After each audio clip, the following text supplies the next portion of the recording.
Bonjour les amis. Aujourd'hui nous allons parler d'un sujet très intéressant. La santé intestinale est d'une importance vitale pour la santé mentale. Les perturbations du microbiote intestinal sont associées à l'appauvrissement des bactéries anti-inflammatoires et à la prolifération des bactéries pro-inflammatoires. Un schéma lié à plusieurs troubles psychiatriques majeurs, notamment la dépression, le trouble bipolaire, la schizophrénie et l'anxiété selon une nouvelle étude. Mais qu'est-ce que le microbiote intestinal? Notre tube digestif abrite pas moins de 10 puissance 13 de micro-organismes, soit autant que le nombre de cellules qui constituent notre corps. Cet ensemble de bactéries, virus, parasites et champignons non pathogènes constitue notre microbiote intestinal ou flore intestinale. Son rôle est de mieux en mieux connu et les chercheurs tentent aujourd'hui de comprendre les liens entre ces déséquilibres et certaines pathologies, en particulier parmi les maladies auto-immunes et inflammatoires. Nous allons parler aujourd'hui des conséquences des perturbations de notre microbiote intestinal dans la santé mentale.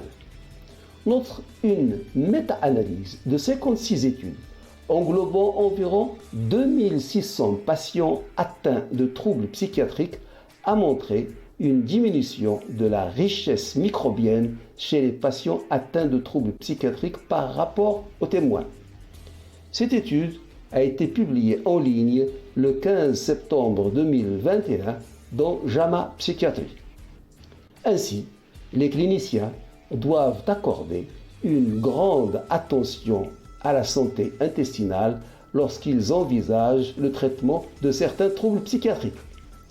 L'étude a évalué la diversité ou l'abondance des microbes intestinaux dans des populations adultes présentant un éventail de troubles psychiatriques, troubles de dépression majeure, psychose et schizophrénie, troubles de l'alimentation, anorexie mentale ou boulimie, anxiété, troubles obsessionnels, troubles de stress post-traumatique et troubles de déficit et de l'attention ou hyperactivité.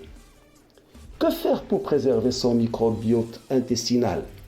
Consommer régulièrement des fibres alimentaires pour apporter suffisamment de prébiotiques.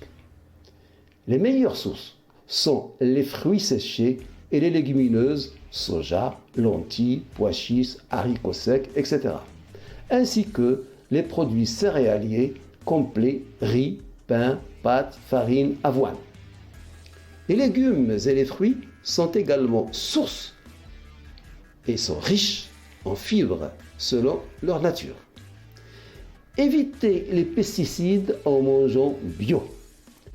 Évitez la prise inutile d'antibiotiques. Mastiquez et mangez lentement. Évitez la prise chronique d'antiacides. Limitez la consommation de sucre et de viande rouge. Consommez du poisson gras 3 fois par semaine. Consommez des produits qui contiennent de bonnes bactéries vivantes comme les yaourts. Il faut donc avoir une bonne alimentation afin de pouvoir préserver notre microbiote et éviter ainsi beaucoup de maladies. Les recherches continuent et certainement, elles vont faire d'autres découvertes concernant notre microbiote. Voilà ce que je voulais vous dire ce soir. Si vous avez aimé cette vidéo, vous pouvez liker comme vous pouvez vous abonner en cliquant sur la clochette.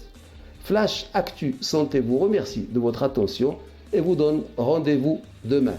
Au revoir.